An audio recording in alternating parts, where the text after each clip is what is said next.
ఆరాధన స్టార్ట్ చేస్తుంది.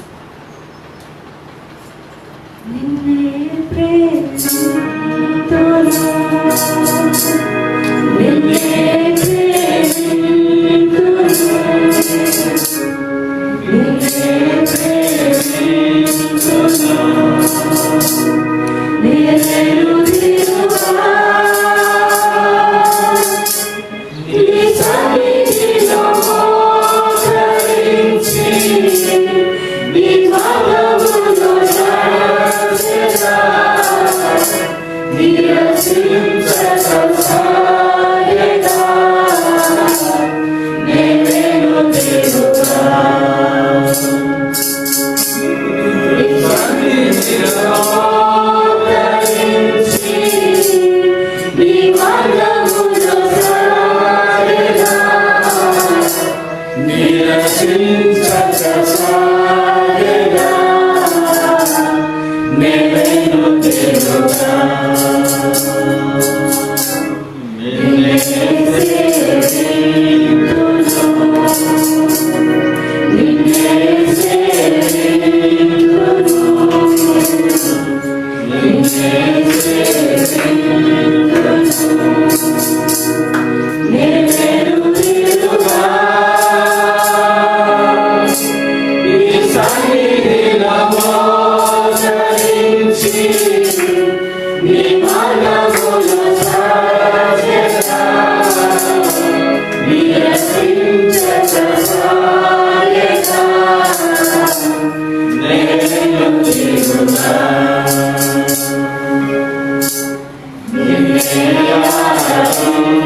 You must announce it.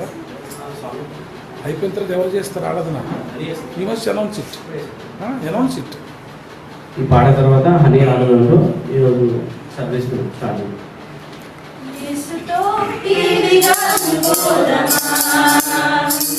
అడ్డుగా వచ్చు వైరి గెలువను యుద్ధనాదంబుతో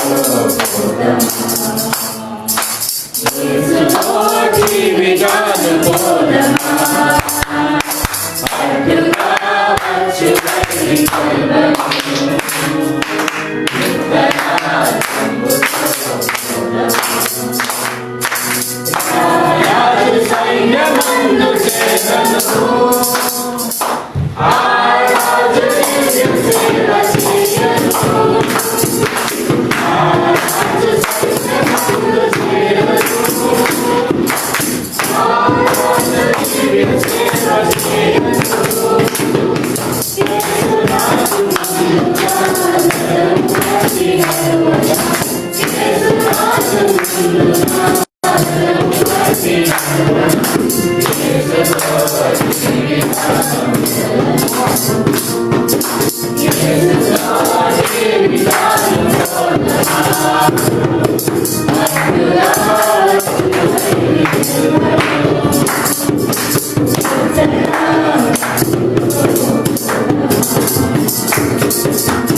శ్వాస కవచమును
యొక్కయు పరిశుద్ధాత్మ యొక్కయు నామమున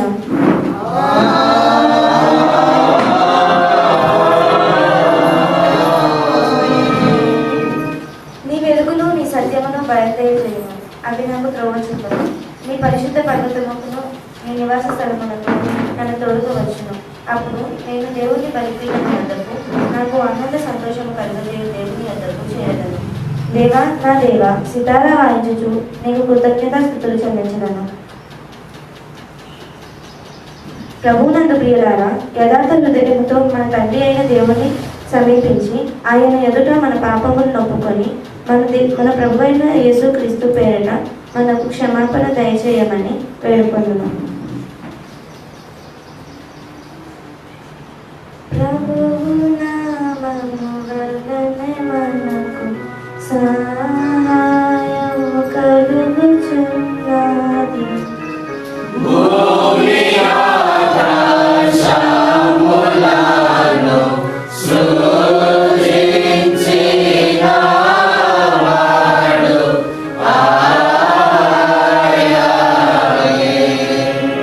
ప్రభు సన్నిధిని నాయది క్రమములు నేను ఒప్పుకొందునను కొంటిని.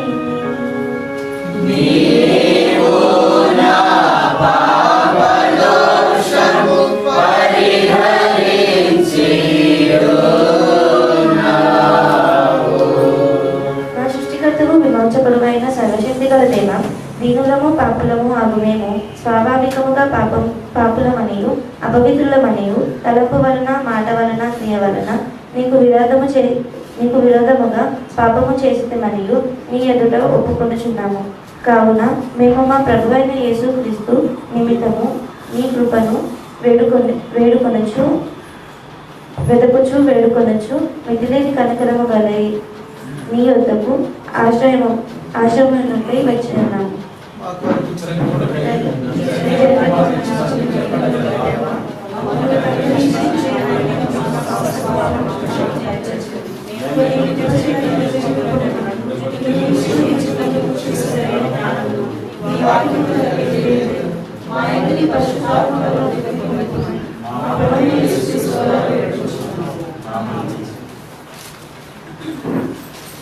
మన పరలోకపు తండ్రియగు సర్వశక్తి గల దేవుడు మనను కనికరించి మన కొరకై చనిపోయేటకై తన ఏక కుమారుని ఇచ్చి ఆయన మూలమున మన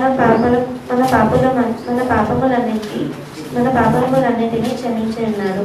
ఆయన మన నామమందు విశ్వాసముంచు వారికి దేవుని కుమారులకు అధికారం ఇచ్చుచు వారికి తమ పరిశుద్ధాత్మను అనుగ్రహించెను. నమ్మి బాప్తిసము పొందిన వారికి రక్షింపబడును.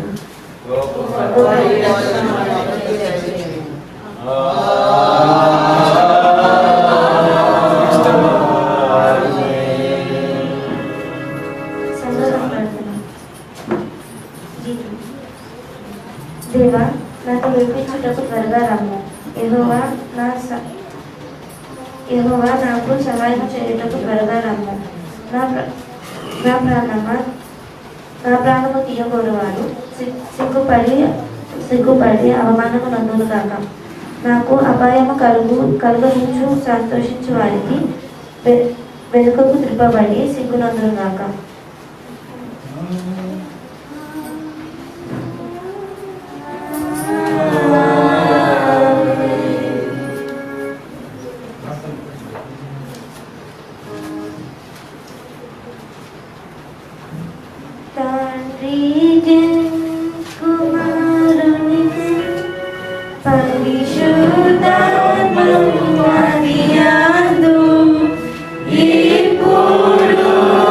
పరిశుద్ధాత్మ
సర్వశక్తి కనికరము గల దేవ, నీ కృపచేతను నీ విశ్వాసులు నీకు సత్యమైనట్లు మెచ్చదగినట్లు సేవ చేయుదురు కనుక తొదకు మేము 10 మంది నీ దివ్య వాగ్దానమును తప్పకుండా పొందులాగున ఇహమందు నిన్ను నమ్మకముగా సేవించినట్లు దయచేయమని నీతోనూ పరిశుద్ధాత్మతోనూ సదాయక దేవుడినైన యుగయుగములు జీవించు పరిపాలించుచుంటూ నీకు కుమారుని మా ప్రభువైన యేసుక్రీస్తు ద్వారా వేడుకొనుచున్నాము. ఆమేన్.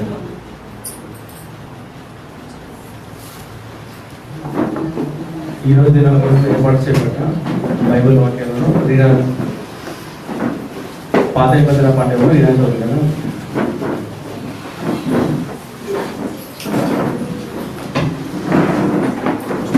యుద్ధము తర్వాత 12వ ఆదివారం వరకు ఏర్పాటు చేయబడిన పాత నిబంధన పాఠ్యభాగం. కీర్తనలు 62వ అధ్యాయం. కీర్తనలు 62వ అధ్యాయం 1వ వచనం పాఠం. నా ప్రాణము దేవుని నమ్ముకొని మౌనముగా ఉన్నది. ఆయన వల్ల నాకు రక్షణ కలిగింది. ఆయనే నా ఆశ్రయదుర్గము, ఆయనే నా రక్షణ కలిగి. ఎత్తైన నా కోట ఆయనే, నేను అంతగా కదిలింపబడను. ఇన్నాళ్ళు మీరు ఒకటిపై పడుతుంది. ఉరుగుచున్న గూడును పడద్రోలు పంచాను, ఒకడు పడద్రోయినట్లు మీరందరూ ఎన్నాళ్ళు ఒకరిపై పడద్రోలు చూచుతుంది.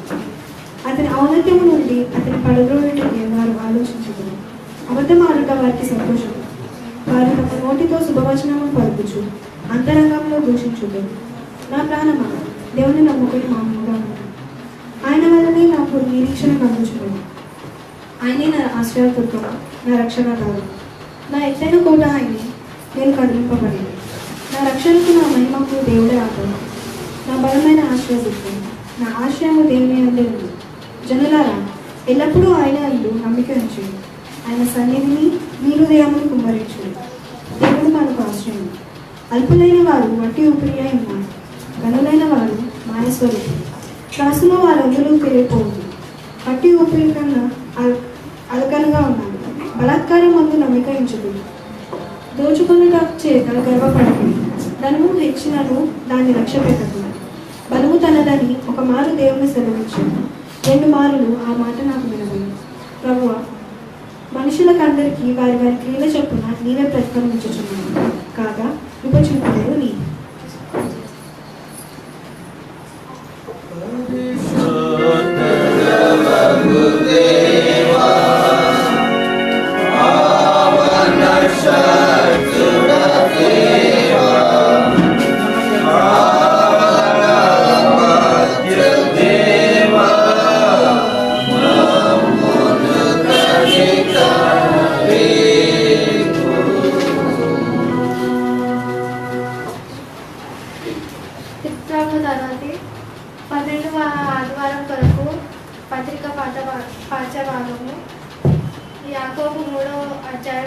ఇలాగ రాయబడి ఉన్నది.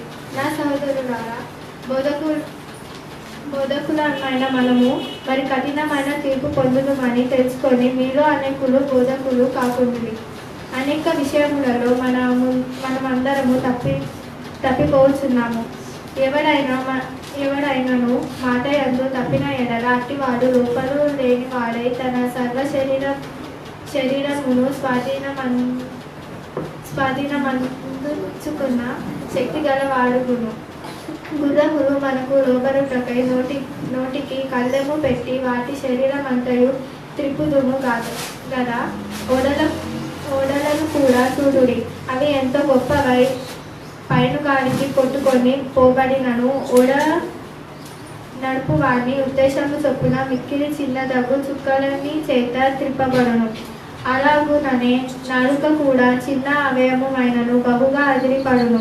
ఎంత కొంచెము నిప్పు ఎంత విస్తారమైన అడవిని తగులబెట్టును. నాలుక అగ్నియే. నాలుక మన అవయములలో ఉంచబడిన పాప ప్రపంచమై సర్వ శరీరమునకు మాలిన్యము చేయుచు ప్రకృతి చక్రమునకు చిచ్చు పెట్టును. అది నరకము చేత చిచ్చు పెట్టబడును.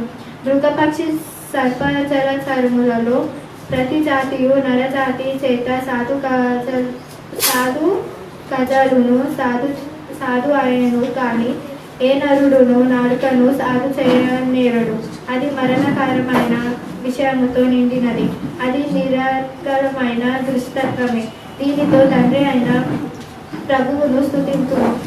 దీనితోనే దేవుని పోలికేక పుట్టిన మనుషులలో శపింతుము. ఒక నోట నుండి ఆశీర్వాదమును శాపవచమును బయలు వెళ్ళును. నా సహోదరులారా, ఇలా ఉండకూడదు. నీటి బుగ్గలో ఒక చెర నుండి తీయని నీరును చేదు నీరును ఊరునా. నా సహోదరులారా, అంజురపు చెట్టున ఓలివ పండ్లైనను ద్రాక్ష తీయగను అంజురపు పండ్లైనను కాయన. అటువలనే ఉప్పు నీళ్ళలో నుండి తీయని నీరును ఊరువు. మీలో జ్ఞాన వివేకములు గలవాడెవడు? వాడు జ్ఞానముతో కూడిన స్ఫటికము గలవాడై తన యోగ్య ప్రవర్తన వలన తన క్రియలను కనుపరచవలను. అయితే మీ హృదయములలో సహింపనాలవి కాని మత్సరమును నివాదమును ఉంచుకొని వారైతే అతిశయపడవద్దు. సత్యమునకు విరోధముగా అబద్ధమాడవద్దు. ఈ జ్ఞానము పైనుండి దిగువచ్చు నది కాక భూసంబంధమైనదియు ప్రకృతి సంబంధమైనదియు దయగల జ్ఞానము వంటిది ఉన్నది. ఎలా అనగా మత్సరమును నివాదమును ఎక్కడ ఉండునో అక్కడ అల్లరియు ప్రతి నిత్యకార్యమును ఉండును. అయితే పైనుండి వచ్చి జ్ఞానము మొట్టమొదట పవిత్రమైనది, తరువాత సమాధానకరమైనది, మృదువైనది, సులభముగా లోబడున్నది, కనికారముతోనూ మంచి ఫలములతోనూ నిండుకొనినది, పక్షపాతమైనను వేషధారమైనను లేనిది ఉన్నది. నీతి ఫలము సమాధానము చేయువారికి సమాధానమందు విత్తబడును. పత్రికా పాఠము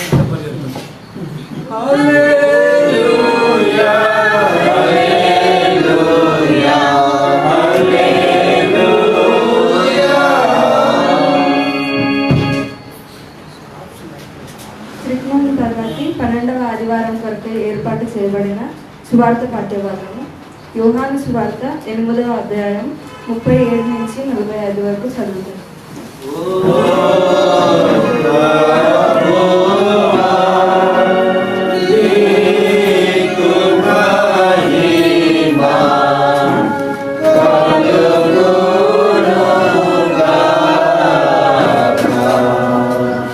మీరు అబ్రహాము సంతానమని నాకు తెలియదు.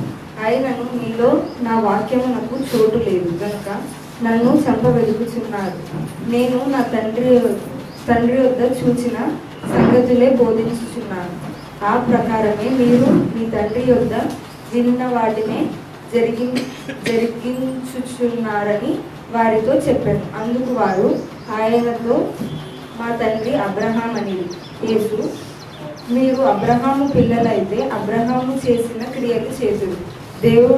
దేవుని వలన వినిన సత్యము మీతో చెప్పిన వాడనైనా నన్ను మీరిప్పుడు చంపబెదుకుచున్నారే. అబ్రహాము అట్టు చేయలేదు, మీరు మీ తండ్రి క్రియలే చేయుచున్నారని వారితో చెప్పాను. అందుకు వారు, మేము వ్యభిచారము వలన పుట్టిన వారము కాదు, దేవుడొక్కడే మాకు తండ్రి అని చెప్పగా, యేసు వారితో ఇట్లనే, దేవుడు మీ తండ్రి అయిన ఎడల మీరు నన్ను ప్రేమించును. నేను దేవుని యొద్ద నుండి బయలుదేరి వచ్చి ఉన్నాను, నా అంతటా నేనే వచ్చి ఉండలేదు, ఆయన నన్ను పంపెను. మీరెలా నా మాటలు గ్రహింపుతున్నారు? మీరు నా బోధ విని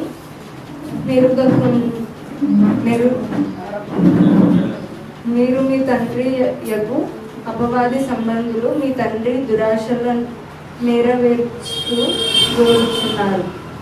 ఆది నుండి వాడు నరహంతకుడనై ఉండి సత్యమందు నిలిచిన వాడు కాడు, వాని యందు సత్యమే లేదు. వాడు అబద్ధం ఆడునప్పుడు తన స్వభావము అనుసరించియే మాటలాడు.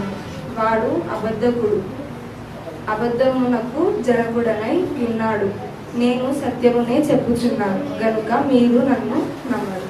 దేవుని వాక్యం దీవించండి. శుభవర్తమానమిత పర్యంతం.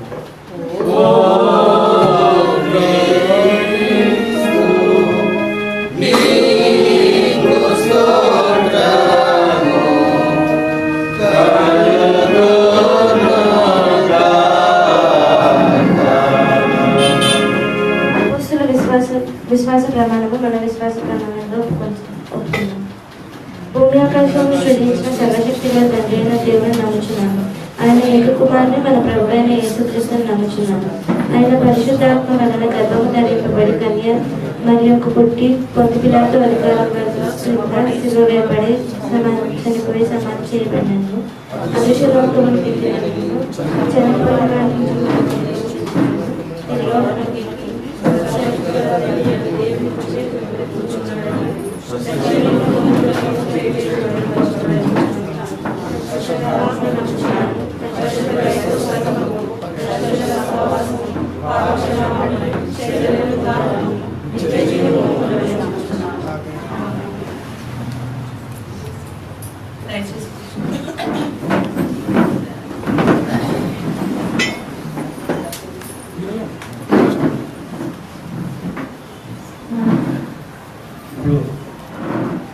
Song by Smiley.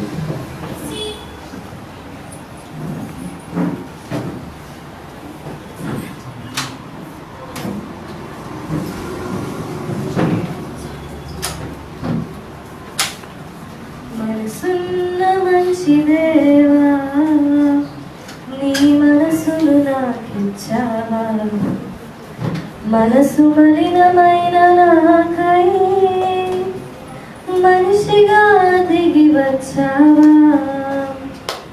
నా మదిని కోరగా మరచుకోవయా, నా హృదయని రాజగా నిలచిపోవయా.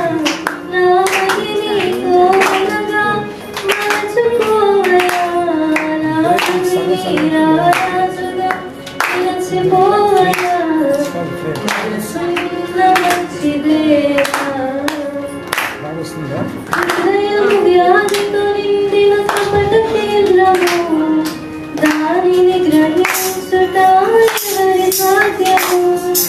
హృదయం వ్యాధితో నిండిన కపట తీవ్రము, దానిని గ్రహించుట ఎవరి సాధ్యము.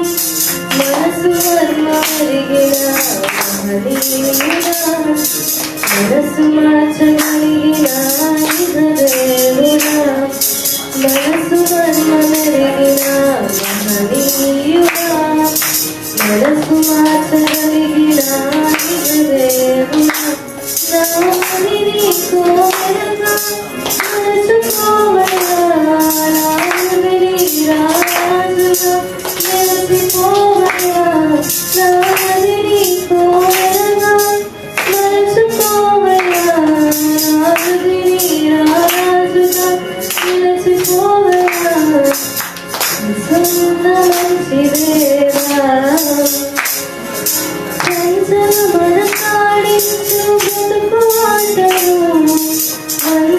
చేసి నలుగురు తప్పువాటను సంసల వరసాడించు బతుకువాటను సంసల చేసి నలుగురు తప్పువాటను అంతరంగమును పరిశీలించు యేసయ్యా స్థిర మనసుతో ఈ దారిలో సాగనీయయ్యా అంతరంగమును పరిశీలించు యేసయ్యా స్థిర మనసుతో ఈ దారిలో సాగనీయయ్యా నా హృదయ నీతో వెనక మలచుకోవయ్యా నా హృదయ రాజుగా నిలిచిపోవయ్యా నా హృదయ వెనక మలచుకోవయ్యా నా హృదయ రాజుగా నిలిచిపోవయ్యా మనసున్న మంచిదేవా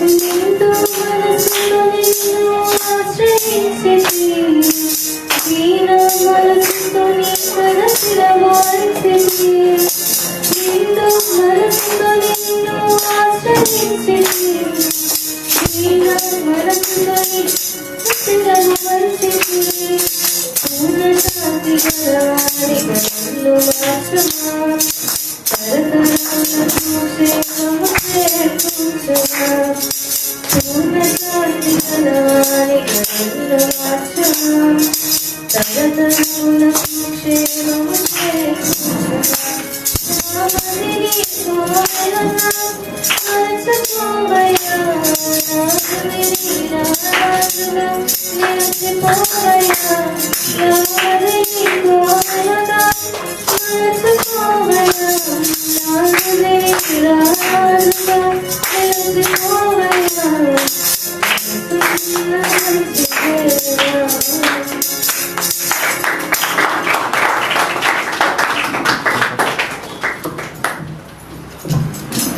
మూడవ ఆధారం సాక్ష్య ఆధారం కాబట్టి ఎవరైనా మీ సాక్ష్యంతో ముందుకు వచ్చినట్టయితే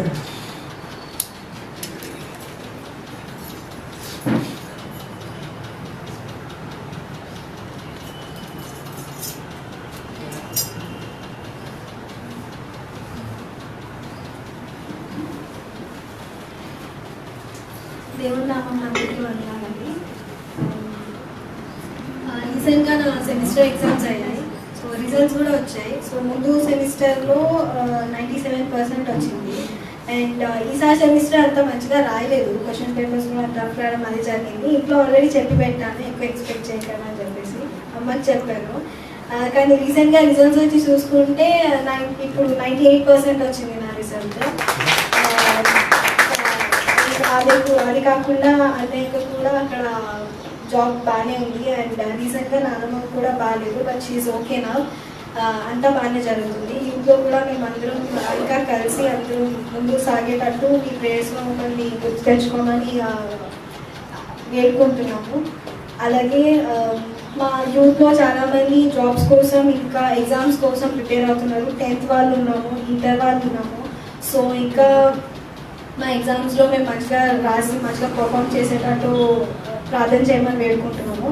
అలాగే మేము ఇంకా హైయర్ ప్లాన్స్ కూడా ఉన్నాయి. మాకు ఎటు వెళ్ళాలో తెలీదు, ఎలా రీచ్ అవ్వాలో తెలీదు, కానీ ట్రై చేస్తున్నాము. ఎప్పుడైనా మేము ఏమైనా హెల్ప్ కాల్స్తే చేస్తారని వేడుకుంటున్నాము. అదేవిధంగా ఈ యూత్స్ అనేది మీరు అందరూ బ్లెస్ చేస్తారని వేడుకుంటున్నాను. ఈ చిన్న సాక్ష్యం దేవుని గురించి.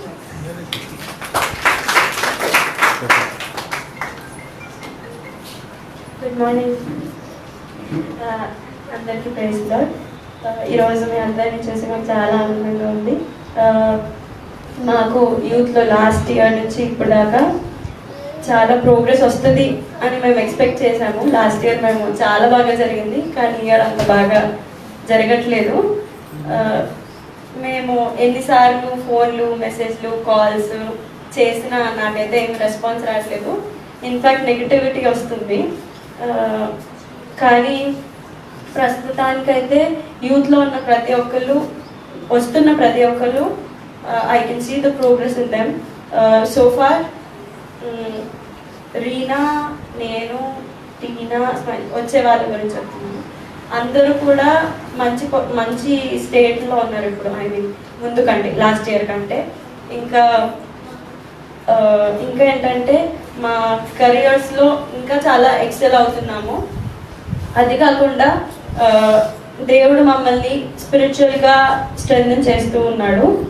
అయినప్పటికీ కూడా కొన్ని హర్డల్స్ వస్తున్నా మేము ఎవ్రీ వీక్ జరిగే యూత్ మీట్లో మాకు ఉండే ప్రాబ్లమ్స్ని డిస్కస్ చేసుకోవాలి అని అనుకుంటున్నాం, కానీ అది జరగలేకపోతుంది. But still God is helping us so far.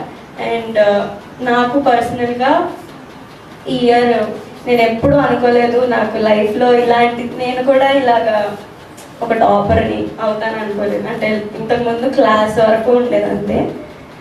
ఈ ఇయర్ నేను ఎగ్జామ్స్ అస్సలు సరిగ్గా రాయలేదు. నేను ఎప్పుడూ అదే చెప్తాను, కానీ ఎవరు నమ్మరు. ఈసారి కూడా అలాగే జరిగింది. నేను నిజంగానే ఒక సబ్జెక్ట్ చాలా చెత్తలా రాశాను, నేను ఫెయిల్ అయిపోతానని చెప్పాను మమ్మీకి. కానీ అనుకోని రీతిలో దేవుడు నాకు కాలేజ్ సెకండ్ వచ్చేలాగా బ్లెస్ చేశారు. ఇవన్నీ మీ ప్రేయర్స్ వల్ల. Thank you so much. మా యూత్ అందరినీ మీ ప్రేయర్స్లో ఇంకా గుర్తు చేసుకుంటారని. Thank you.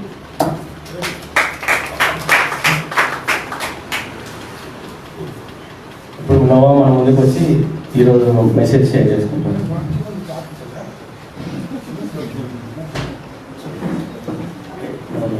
సాంగ్ పేరు రాకేష్.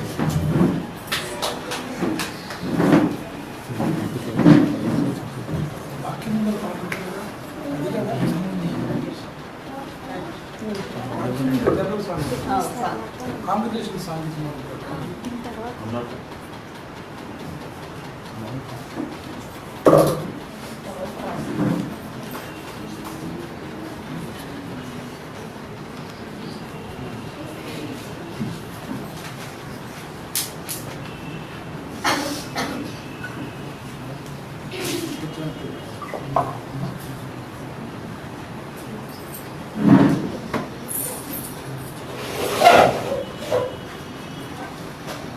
Praise Lord church.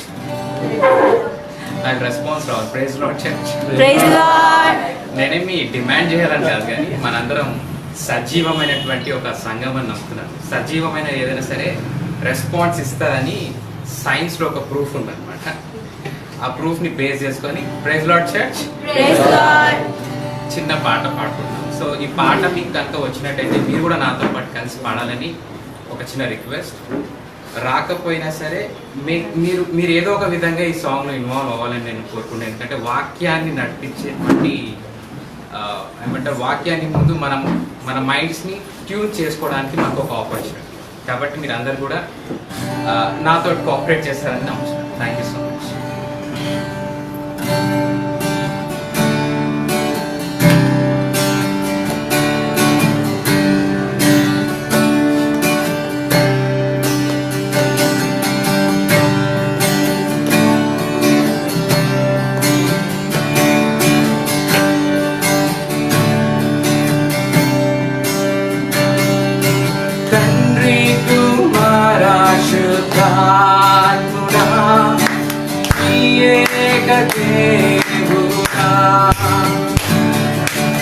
ఆరాధించు ఆత్మతో సత్యముతో తండ్రి కుమారా దేవుడా ఆరాధించు నిన్నే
వాక్య పరిచయం ముందుగా ఆంధ్ర క్రైస్తవ కీర్తన నుంచి 102వ పాట పాడుతున్నాను.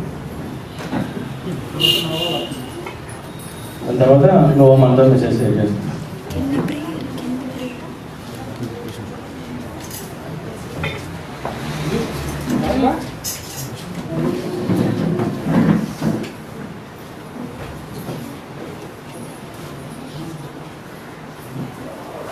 జపించుడి మనుష్య జాతికి సునామము, జపించుడి అవశ్యమేసు ప్రేమ సారము, జనాదులు విశేష రక్షణ సునాదము, నీలో పార్యంగము.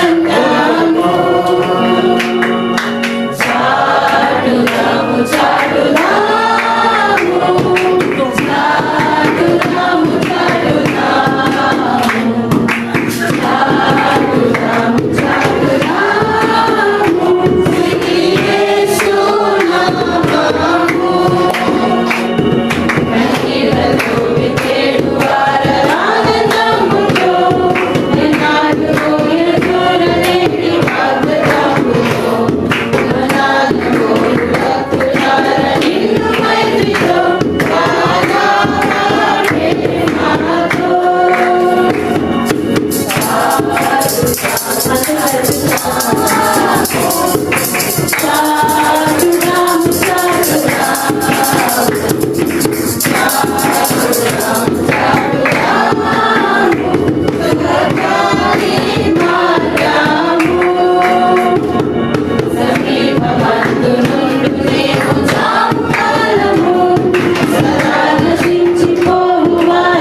మన తండ్రి అయిన దేవుని నుండి ప్రభువైన యేసుక్రీస్తు నుండి కృపయు సమాధానం మీకెల్లరికూ కలుగును గాక.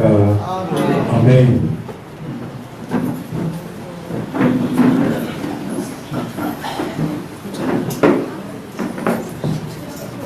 దేవుని నామంలో అందరికీ వందనాలండి. నాకు ఈ ఆపర్చునిటీ ఇచ్చిన మనోహర్ పాస్టర్ సంఘ పెద్దలందరికీ నా ధన్యవాదాలండి. నేను మీ అందరికంటే చాలా చిన్నవాడినండి. ఒకవేళ ఏమైనా తప్పులు చెప్తే కనుక నన్ను క్షమించండి, నన్ను మన్నించండి. అండ్ వాక్యంలోకి వెళ్ళే ముందు ఒక చిన్న విషయం చెప్పాలనుకున్నానండి. అండ్ నేను చెప్పేది మన చర్చ్ వాళ్ళ గురించి కాదు, నార్మల్ హ్యూమన్ నేచర్ గురించి చెప్తున్నాను. ఒక వ్యక్తి ఎవరైనా ఒక మెసేజ్ చెప్తున్న డైరెక్ట్ మీద మెసేజ్ చెప్తున్నప్పుడు అవతల వ్యక్తి వాళ్ళు ఏమనుకుంటారు అంటే, నేను అవతల వ్యక్తికి అని మెసేజ్ చెప్పే వ్యక్తికి మంచి రిలేషన్ లేకపోతే వీడేం చెప్పలేండి, ముందు అసలు వీనికి భక్తి లేదు, అది అని చాలా అనుకుంటారు. అది హ్యూమన్ నేచర్ అండి. బట్ మనము అలా ఆలోచించకూడదండి. ఒకవేళ అవతల మెసేజ్ చెప్పే వ్యక్తిలో అతను మంచి చెప్తే జస్ట్ యాక్సెప్ట్ ఇట్. ఒకవేళ మంచి చెప్పకుంటే మాత్రం దాన్ని రిజెక్ట్ చేయండి. అండ్ మన చర్చ్ వాళ్ళ గురించి కాదండి, నేను నార్మల్ హ్యూమన్ నేచర్ చెప్తున్నాను. అండ్ నన్ను మన్నించని ఇలా చెప్తున్నందుకు. వాక్య భాగంలోకి వెళ్ళినట్లయితే 62వ కీర్తన కనుక చూసినట్లయితే, ఈ 62వ కీర్తనలో దావీదు మహారాజు తనని తాను బలపరుచుకుంటున్నాడండి. దావీదు మహారాజు తన జీవితంలో అనేక సార్లు దేవునిలో బలపడ్డాడు అండి. దానికి కపుల్ ఆఫ్ ఎగ్జాంపుల్. ఫస్ట్ ఉదాహరణ కనుక చూసినట్లయితే 1 సమూయేలు 23వ అధ్యాయం 16-17 వచనం కనుక చూసినట్లయితే, అక్కడ సౌలు దావీదును పట్టుకోవడానికి ట్రై చేస్తున్నప్పుడు దావీదు కుమారుడైన యోనాతాను దేవునిలో దావీదును బలపరుస్తాడండి. రెండవ ఎగ్జాంపుల్ కనుక చూసినట్లయితే 1 సమూయేలు 30వ అధ్యాయము 6వ వచనం కనుక చూసినట్లయితే, ప్రజలు దావీదును రాళ్ళు రువి చంపడానికి ట్రై చేస్తూ ఉంటారండి. అప్పుడు దావీదు మహారాజు ధైర్యం తెచ్చుకుని దేవుళ్ళలో బలపడతాడండి. సో అదేవిధంగా ఈ 62వ కీర్తనలో కనుక మనం చూసినట్లయితే, దావీదు ఇక్కడ తనని తాను బలపరుచుకుంటున్నాడండి. ఎలా బలపరుచుకుంటున్నాడు అంటే, యెహోవా దేవుడు నా ఆశ్రయ దుర్గమని, నా కోట అని, నా బలము అని, నా కొండ అని, నా రక్షణ దుర్గం అని చెప్పుకొని తనని తాను బలపరుచుకుంటాడండి. బహుశా ఈ 62వ కీర్తన ఎప్పుడు రాసి ఉంటాడు అంటే, తన కుమారుడైన అబ్షాలోమును చూచి దావీదు పారిపోతాడండి. పారిపోయినప్పుడు మేబీ ఈ 62వ కీర్తన రాసి ఉండవచ్చు. ఈ 62వ కీర్తన కనుక మనం చూసినట్లయితే ఇక్కడ ఒకటే సత్యం మనకు కనిపిస్తుందండి. ఒక వ్యక్తి దేవుని పైన ఆధారపడితే ఎలా ఉంటుంది, అండ్ అదే వ్యక్తి దేవుడి పైన కాకుండా మనుషుల పైన కానీ లేదా ధనం పైన కానీ ఆధారపడితే ఎలా ఉంటుందో మనకు చాలా క్లియర్గా కనిపిస్తుందండి. ఇక్కడ మనలో చాలా మంది ధనం పైన ఆధారపడతారండి. ధనం పైన ఆధారపడి ధనం పైన నమ్మకం పెట్టుకుంటారు అండి. చాలా మంది ఏమనుకుంటారంటే మన దగ్గర మనీ ఉంటే సరిపోతుంది, అంతా వాటంతకి అవే వచ్చేస్తాయి అనుకుంటారండి. ఒక చిన్న సామెత కూడా ఉందండి, పైసాని పరమాత్మ అని కూడా చాలా మంది అంటూ ఉంటారండి. బట్ మనము దేవుని బిడ్డలనే మనము అలా ఉండకూడదండి. దేవుని పైన నమ్మకం పెట్టాలి. ఈ 62వ కీర్తన కనుక చూసినట్లయితే ఆ వర్సెస్ అన్ని మీరు చదివినట్లయితే క్లియర్గా అర్థమవుతుందండి. అండ్ ఈరోజు ఈ డబ్బు కోసం పేపర్లో మనం చదివినట్లయితే ఈ డబ్బు కోసం చాలా అనర్థాలు జరుగుతున్నాయండి. కొంతమంది చిన్న సిగరెట్ ప్యాకెట్ కొనుక్కోవడానికి హత్యలు కూడా చేస్తున్నారండి. మనం అలాంటి వారం కాదు, కానీ మనం కూడా డబ్బు పైన చాలా ఆశ కలిగి ఉన్నామండి. అంతెందుకంటే మనం చదువుకునే చదువు కూడా కేవలం డబ్బు కోసమే అండి. చదువుకున్న తర్వాత గ్రాడ్యుయేషన్ కంప్లీట్ అయిన తర్వాత ఎప్పుడెప్పుడు ఉద్యోగం చేద్దామా, ఎప్పుడెప్పుడు సంపాదిద్దామా, ఇదే ధ్యాసలో ఉన్నాం. కానీ మనము నాలెడ్జ్ తెచ్చుకుందామని మాత్రం ఎవరు చదవట్లేదండి. ఒకప్పుడు ఎడ్యుకేషన్ స్టాండర్డ్స్ చాలా బాగుండేవండి. బట్ ఇప్పుడు కనుక మనం చూసినట్లయితే ఎడ్యుకేషన్ స్టాండర్డ్స్ మొత్తం తగ్గిపోయాయండి, చాలా వరకు తగ్గిపోయాయండి. ఎందుకంటే ఒకప్పుడు మేము రాస్తున్నప్పుడు 10th క్లాస్ కనుక చూసినట్లయితే స్టేట్ ఫస్ట్ అని అలా ఉండేదండి. సో చాలా చాలా చాలా కాంపిటీషన్గా చదివేవాళ్ళండి. అండ్ ఆ టైంలో ఉన్న ఎడ్యుకేషనల్ స్టాండర్డ్స్ అండ్ ఇప్పుడున్న ఎడ్యుకేషనల్ స్టాండర్డ్స్ చాలా చాలా వేరండి. మనము మాత్రం ఈ డబ్బు పైన ఆశ కలిగి ఉండకూడదండి. ఎప్పుడు కూడా డబ్బు పైన ఆశపడి ఉండకూడదు. అండ్ మనము ఒక విజ్డమ్కి నాలెడ్జ్కి డిఫరెన్స్ ఏంటి అంటే, wisdom is the application of knowledge అండి. మనకు ఈ నాలెడ్జ్ లేకుంటే మాత్రం కాని పని అండి, ఈ లోకంలో కాని పని. అండ్ మనము ఉదయం లేచిన వెంటనే చాలామంది పొద్దున లేచిన వెంటనే బైబిల్ చదివి ప్రార్థన చేసుకుంటారండి. బట్ నేను పర్సనల్గా ఫీల్ అయ్యేది ఏంటంటే అది కాదండి. ఎందుకంటే మనము లేచిన వెంటనే ప్రార్థన చేసుకుంటే మంచిది, ఒక 10 minutes అట్లా ప్రార్థన చేసుకుంటే మంచిది. కానీ 10 minutes గ్యాప్ ఇచ్చిన తర్వాత బైబిల్ చదవనండి. ఎందుకంటే మనం బైబిల్ చదివేది నాలెడ్జ్ కోసం అండ్ స్పిరిచువల్ రీజన్స్ కోసం. కానీ మనం పొద్దున లేచిన వెంటనే చాలా బద్ధకంతో ఉంటాం. మనం ప్రాక్టికల్గా ఆలోచిస్తే మాత్రం మనం బైబిల్ చదువుతాము, కానీ మన మనసులోకి హృదయంలోకి వెళ్ళదండి. సో ఒక 10 minutes గ్యాప్ ఇచ్చిన తర్వాత చదివినట్లయితే మీకు తప్పకుండా మనసులోకి హృదయంలోకి వెళ్తుందండి. ఎందుకంటే నేను ఇది ప్రాక్టికల్గా నేను అనుభవించానండి. నేను ఇర్మియా చదువుతున్నప్పుడు ఇర్మియా గ్రంథంలో ఒక దగ్గర ఈ విధంగా రాసి ఉంటుందండి, పొదలలో నుంచి సింహము బయలుదేరుచున్నది అని ఉంటుందండి. నార్మల్గా మనం చదివితే అది ఉట్టి సింహం ఏమో పొదల నుంచి బయలుదేరుతుంది అని మనం అనుకుంటాం. కానీ అక్కడ డీప్గా మనం పైన ప్యాసేజ్ మొత్తం చదివితే అక్కడ సింహం ఎవరు అంటే బబులోను రాజైన నెబుకద్నెజర్ అండి. సో నేను జస్ట్ ఎగ్జాంపుల్ చెప్తున్నానండి. మనము చదివేది మనము హృదయానికి మనసుకి ఎక్కించుకోవాలండి, అంతేగాని నార్మల్గా ఏదో చదివేసామా అన్నట్టు కాదండి. సో మన మనుషులము చాలామంది డబ్బు పైన ఆశపడి జీవిస్తూ ఉంటాం, డబ్బు పైన నమ్మకం పెట్టుకుంటాం. అండ్ ఇంకొంతమంది ఈ ధనంతో పాటు ఇతర మనుషుల పైన కూడా ఆధారం చేసుకుని జీవిస్తూ ఉంటారు. మనుషుల పైన నమ్మకం పెట్టుకుంటారండి, మనుషుల పైన ఆధారం చేసుకుని జీవిస్తుంటారండి. ఒక చిన్న ప్రాబ్లం రాగానే మనం అందరము ఎంతో కుమిలిపోయి ఎంతో ఆందోళన చెంది మన బంధువులకు, మన పేరెంట్స్కు, మన స్నేహితులకు అందరికీ చెప్తాం. ఈవెన్ నేను కూడా అంతే అండి, ఇంక్లూడింగ్ నేను కూడా చేంజ్ అవ్వాలండి ఇక్కడ. కానీ మనం మనుషుల మీద కాకుండా దేవునిలో ఆధారపడి జీవిస్తే మాత్రం రిజల్ట్స్ వేరేలా ఉంటాయండి. మన పేరెంట్స్ కానీ, మన ఫ్రెండ్స్ కానీ, అండ్ మన బంధుమిత్రులు ఎవరైనా కానీ ఒక 50 to 60% ఆ ప్రాబ్లమ్ని సాల్వ్ చేస్తారు. కానీ దేవుడు ఒక్కడే 100% సాల్వ్ చేయగలండి. మనం ఎప్పుడైతే దేవునిలో ఉంటామో దేవుడు మనతో ఉంటాడు. మనం దేవుని విసర్జించినలా దేవుడు కూడా మనల్ని విసర్జిస్తాడండి. మనం ఎప్పుడు కూడా తప్పనిసరిగా దేవుడికి ప్రార్థన చేయాలి. మన ప్రాబ్లం రాగానే మనం కుమిలిపోకుండా ఫస్ట్ దేవుడికి ప్రార్థన చేయాలండి. ఎప్పుడైతే మనం దేవుడికి ప్రార్థన చేస్తామో అప్పుడు దేవుడు మన ఫ్రెండ్స్ కానీ, మన రిలేటివ్స్ కానీ, మన పేరెంట్స్ ద్వారా కానీ ఆ ప్రాబ్లమ్ సాల్వ్ చేపిస్తాడు అండి. సో నేను చెప్పేది ఏంటంటే మనము ఎప్పుడు కూడా ప్రార్థనలో జీవించాలండి.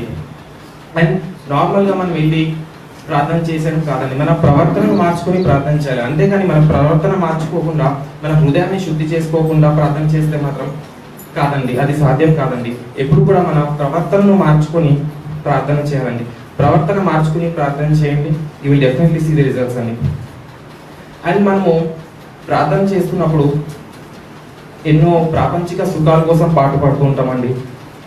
మనము నాకు మంచి జాబ్ కావాలి, తర్వాత జాబ్ తర్వాత మంచి వైఫ్ కావాలి, మంచి ఫ్యూచర్ కావాలి, అండ్ ఇటువంటి వాటి కోసమే ప్రార్థన చేస్తాం. కానీ నీ వాక్యంలో నేను బలపడేలాగా చేయండి, నేను మీ వాక్యం ఇతరులకు షేర్ చేసినట్టు ఆ ధైర్యం నాకు కనుక చేయండి అని మాత్రం మనము ఎప్పుడు ప్రార్థన చేయమండి. అయితే we make the religions materialistic అండి. మటీరియలిజం ఇన్ ద సెన్స్ భౌతికవాదం అండి. రిలీజియన్ మన బైబిల్ కానీ మన బైబిల్ స్పిరిచువాలిటీ గురించి చెప్తుందండి. కానీ మనము ఆ స్పిరిచువల్ ఆస్పెక్ట్స్ కోసం ప్రార్థన చేయకుండా ప్రాపంచిక సుఖాల కోసం ఎప్పుడు పాటుపడుతుంటామండి. మనం ఇప్పుడు మెటీరియల్ ఆస్పెక్ట్స్ కోసమే ప్రార్థన చేస్తామండి. So we have to change that prayer. మనము మన కోసమే కాకుండా ఇతరుల కోసం ప్రార్థన చేయాలండి. ఇతరులు చాలా మంది అనేక కష్టాల్లో ఉన్నారు, వారి కొరకు ప్రార్థన చేయండి.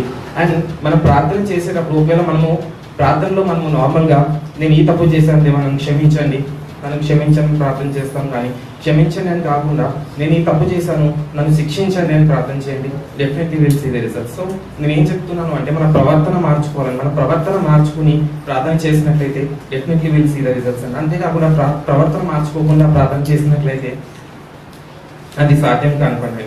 మీరు 8వ యోహాను కనుక చూసినట్లయితే అక్కడ ఇజ్రాయేల్ యూదులు తమని తాము అబ్రహాము సంతతి వారిగా చెప్పుకుంటున్నారండి. నార్మల్గా మనం బైబిల్ చూసినట్లయితే వాళ్ళ జాతి యొక్క కర్త అబ్రహామే. కానీ బైబిల్లో 3940 వచనాలు ఏం చెప్తున్నాయి అంటే వీళ్ళు అబ్రహాము సంతతికి చెందిన వాళ్ళే, కానీ వాళ్ళు ఆధ్యాత్మికంగా మాత్రం అబ్రహాము సంతతి వారు కాదు అని చెప్తుందండి. ఎందుకంటే ఒకవేళ వారు నిజంగా అబ్రహాము సంతతికి చెందిన వారైతే వారు అబ్రహాము నివసించిన వాళ్ళు జీవించిన మార్గంలో నడిచేవారండి. కానీ అలా కాకుండా వాళ్ళు ఇతర మార్గాల్లో జీవించారండి. మనం కూడా చాలామంది మా ఇంటి పేరు ఇది, మేము కులీన వర్గానికి చెందిన వారము, మా జాతి ఇటువంటిది, మా మతం ఇది అని మనము చాలాసార్లు మనము ఇతరులకు చెప్తూ ఉంటామండి. కానీ మనం అలా చెప్పుకోవడం ఒకసారి మేము క్రికెట్ ఆడడానికి వెళ్ళామండి మన యూత్తో. అక్కడ ఒక చెల్లితో ఒక డిస్కషన్ వచ్చి వాళ్ళ చెల్లి వాళ్ళ ఇంటి పేరుతో నేను ఏదో అన్నాను, బట్ అబ్యూజివ్ అనలేదు, నార్మల్గా ఏదో అనిస్తారు. చెల్లి 2-3 టైమ్స్ అన్నదండి, అన్న మా ఇంటి పేరు తీయకు అని. అక్కడ మా ఇంటి పేరుతో మాట్లాడుకు, మా ఇంటి పేరు తీయకు అని ఆ చెల్లి అన్నది. బట్ అక్కడ నాకు ఒక పక్కన జాలి వేసిందండి అండ్ ఇంకో పక్కన కోపం కూడా వచ్చిందండి. ఎందుకు జాలి వేసింది అంటే ఆమె తన ఇంటి పేరు అనే సంఖ్యలతో బంధించబడి ఉన్నదండి. మనము చాలాసార్లు చూస్తామండి, చాలామంది మా ఇంటి పేరు అది, మా ప్రాంతం ఇది అని గొప్పలు చెప్పుకుంటూ ఉంటారండి. కానీ అలా చెప్పుకోకూడదండి. దేవుని వాక్యం ఏమి సెలవిస్తుంది అంటే ఎప్పుడైతే కుటుంబాన్ని చూసి గర్విస్తే మనము, లేదా జాతిని చూసి గర్విస్తే కనుక మనము దేవుని ఛాయల వరకు కూడా వెళ్ళమని దేవుని వాక్యం చెప్తుంది అని. మీరు ఈ సెంట్రల్ ఏషియా కనుక చూసినట్లయితే ఎప్పుడు కూడా అక్కడ టెన్షన్స్ బాయిల్ అవుతూ ఉంటాయండి. పర్టికులర్లీ ఇక్కడ ఇజ్రాయెల్ పాలస్తీనా కనుక చూసినట్లయితే అక్కడ ఎప్పుడు కూడా టెన్షన్స్ బాయిల్ అవుతుంది. రైట్ ఫ్రమ్ ది బిగినింగ్ 1948 నుంచి 2018 వరకు రోజు ఎప్పుడో అప్పుడు ఘర్షణలు జరుగుతుంది. మతపరమైన ఘర్షణలు, రాజకీయపరమైన ఘర్షణలు, మరి ఇతర పరమైన ఘర్షణలు కూడా కనిపిస్తున్నాయండి. కానీ అక్కడ ఈ ఘర్షణలకు ఫుల్ స్టాప్ ఎప్పుడు వస్తుందంటే పాస్టర్ గారు కూడా మా ఇంట్లో బైబిల్ స్టడీ గుర్తు చేశారండి. దీనికి ఫుల్ స్టాప్ ఏంటి అంటే అక్కడ ఉన్న వాళ్ళందరూ మేము ఒకటే దేవుని బిడ్డలము అని వాళ్ళు గుర్తెరగాలండి. ఎప్పుడైతే కనుక వారు మేము అంతా ఒకటే దేవుని బిడ్డలము అని గుర్తెరిగితే అప్పుడు కానీ ప్రపంచానికి శాంతి ఉండదండి. అక్కడ ఆ ఏరియా కనుక చూసినట్లయితే అక్కడ majority person juice and Muslims ఉంటారు, వెరీ మైనారిటీగా క్రిస్టియన్స్ ఉంటారు. జూస్ కనుక చూసినట్లయితే దే బిలీవ్ ఇన్ యెహోవా ఎందుకు జీవిస్తారు వాళ్ళు. యెహోవా అంటే వాళ్ళ దేవుడు అండి. జీసస్ గురించి కనుక మనము అక్కడ ఉన్న వాళ్ళని అడిగితే చాలా ఘోరంగా మాట్లాడతారండి జీసస్ గురించి. యూట్యూబ్లో కనుక మీరు చూసినట్లయితే మీకు తెలుస్తుంది. అండ్ ఇంకొంతమంది అయితే మాకు జీసస్ ఎవరో తెలియదని చెప్తారండి. అండ్ ఇంకొంతమంది అయితే ఇంకా జీసస్ టైం ఇంకా రాలేదు అని వాళ్ళు చెప్తారండి. అండ్ ముస్లిమ్స్ కనుక చూసినట్లయితే వాళ్ళు అల్లా మీద నమ్మకం, అల్లా ఇస్ నథింగ్ బట్ యెహోవా అండి. వాళ్ళు నేమ్ చేంజ్ చేశారు. సో వాళ్ళు కూడా అల్లా పైన నమ్మకం పెట్టి జీవిస్తారండి. కానీ ఇక్కడ గుర్తెరగాల్సింది ఏంటి అంటే అక్కడ ఉన్న ప్రజలందరూ మనం ఒకటే దేవుని బిడ్డలం కదా అని గుర్తెరగాలండి. ఎప్పుడైతే గుర్తెరుగుతారో అప్పుడు కానీ ప్రపంచానికి శాంతి ఉండదండి. దేవుని వాక్యం ఏం సెలవిస్తుంది అంటే ఎప్పుడైతే యేసు ప్రభువును మనం ప్రేమిస్తే దేవుణ్ణి ప్రేమిస్తామని చెప్తుందండి వాక్యం. ఒకవేళ మనం యేసుక్రీస్తును ప్రేమించలేకపోతే యెహోవా దేవుని ప్రేమించలేమండి. ఈ వాక్యం ఈ మాట నేను చెప్పేదాన్ని 8వ యోహానులో ఇది క్లియర్ కట్గా కనిపిస్తుంది అక్కడ మనకి.